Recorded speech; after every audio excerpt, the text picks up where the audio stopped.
Sparks fly for Bear. Dudley was keen to show his worth. He thundered along with Henry's goods trains, and even took the flying kipper without complaints. His trains were timely and orderly, for the trucks were too intimidated to attempt trickery. The engines were grateful for his help, and he proved to be good company in the shed, for all except one. "Had a good run today, Dudley?" asked Bear with a smile. "Quite," came the grunt of a reply, before he turned his attention to the others. Bear was no stranger to harsh treatment from steam engines. He knew of the damage done by previous diesels with far less class. Even so, Dudley was a tough nut to crack. Bear was restless that night. He kept thinking of how to prove himself a friendly sort. He glanced at the clock. The flying kipper would be due out soon, but Dudley was fast asleep. "Psst," whispered Bear. "Dudley." A loud snore was the only reply. "Dudley!" Bear hissed louder. "Oh, great heavens! No, don't take me, "Calm down," soothed Bear. "It's only me." Dudley scowled. "You foolish diesel! You've disturbed my sleep! What do you want?"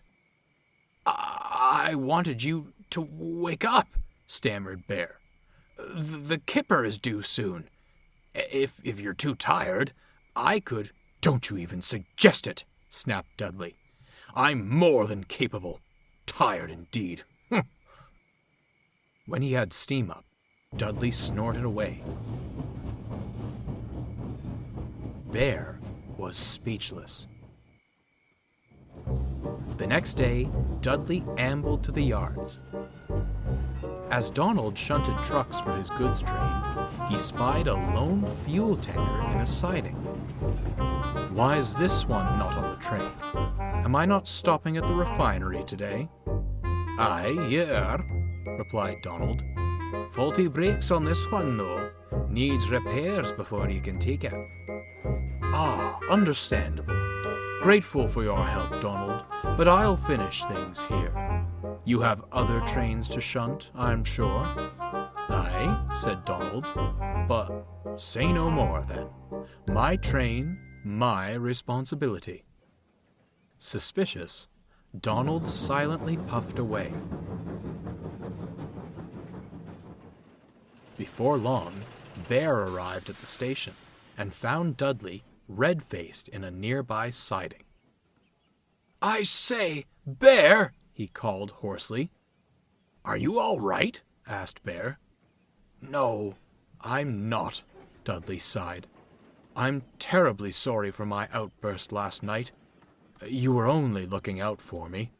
It seems I need you to look out for me again. Could you take my goods train? I'm having steaming troubles." "Leave it to me," Bear smiled. "Thank you ever so much," Dudley grinned. "You are a good engine. You just need to fetch all the fuel tankers from the siding." Feeling much better, Bear ambled off to gather the tankers. He shunted them in the middle of the train and started away with a friendly hoot. Out on the main line, they were going well. Suddenly, Bear felt resistance. "Smarten up back there," he growled to the trucks. "No tricks today, thank you." The truck's reply was drowned in a horrible screeching. "Oh!" Bear winced. "Whatever is happening?" Bear couldn't have known the culprit was the faulty tanker. As they rumbled over the points, it happened. The tanker tipped and tumbled off the rails, bringing other trucks with it. Bear came to a sudden stop, and his driver looked back. "Caw," he said, "what a mess! We'll need—" "Fire! Fire!" shouted the guard. The fuel tanker was ablaze, and those behind it were soon engulfed. The signaller hurriedly phoned the fire brigade. To Bear, It was ages before the wail of sirens filled the air and the blaze was under control.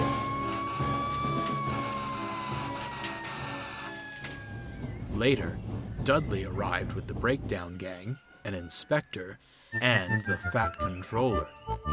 It didn't take long to pinpoint the problem.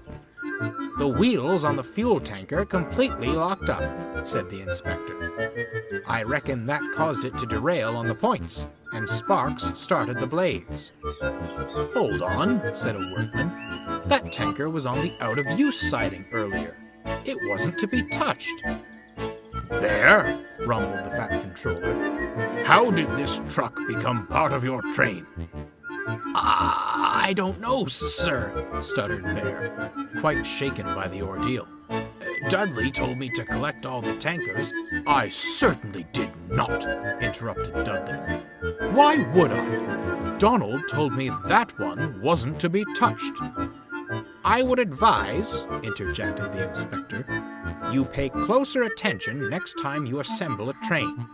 It will take a considerable amount of time to repair this damage." The fat controller nodded gravely in agreement, and he and the inspector strode away. "Not enough to lead us to scrap," Dudley muttered darkly, "but to accuse me of sabotage? The nerve." He left indignantly. Bear, ashamed and confused, looked solemnly at his buffers.